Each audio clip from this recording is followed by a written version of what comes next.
hands are tied and we're limited to things that we can do. Metro's Community Review Board is now operating under a new, more restrictive state law, and it's no longer certain what police records, reports, or body cam video the board will ultimately be able to see from MMPD when citizens file allegations of officer misconduct or excessive force. I think that there has to be a pathway for us to work together to do this work.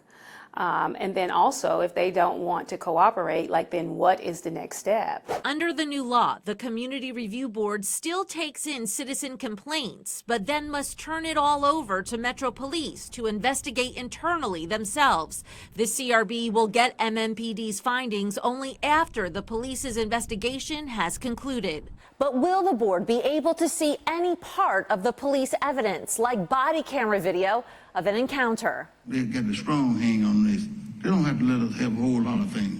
It could come down to how city leaders interpret the new law in upcoming private negotiations. The legislation removed a confidentiality clause, which some say no longer allows police to share many of the records the board used to see. It stated any document provided to a community oversight board that is confidential shall be treated as confidential and shall not be released to the public. Aye, 67, 19 nays. Senate Bill 591 and receiving constitutional majority, I hereby declare passed by objection. Most reconsider table.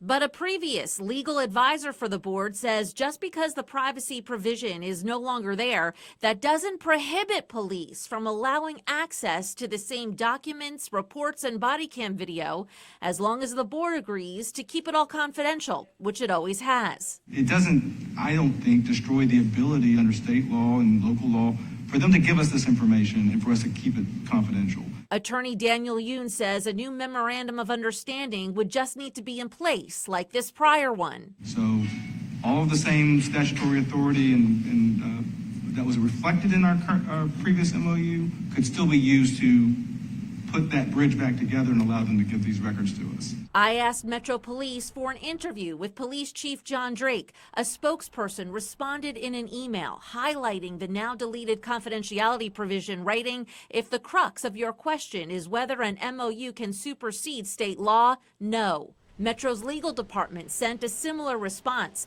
I also asked Nashville's new mayor, Freddie O'Connell. I think what we need to do is make sure we stay within the bounds of what we're allowed to do under state law, and we also create the protections. The way oversight works changed under state law, and we're going to have to respond to that. But I think our top priority right now is ensuring that we get the Civilian Review Board stood up, and then we will be looking at policy and legal agreements. Since the new law went into effect last July, Metro Police widely stopped responding to requests for records from the board or to meet with board members about how to move forward.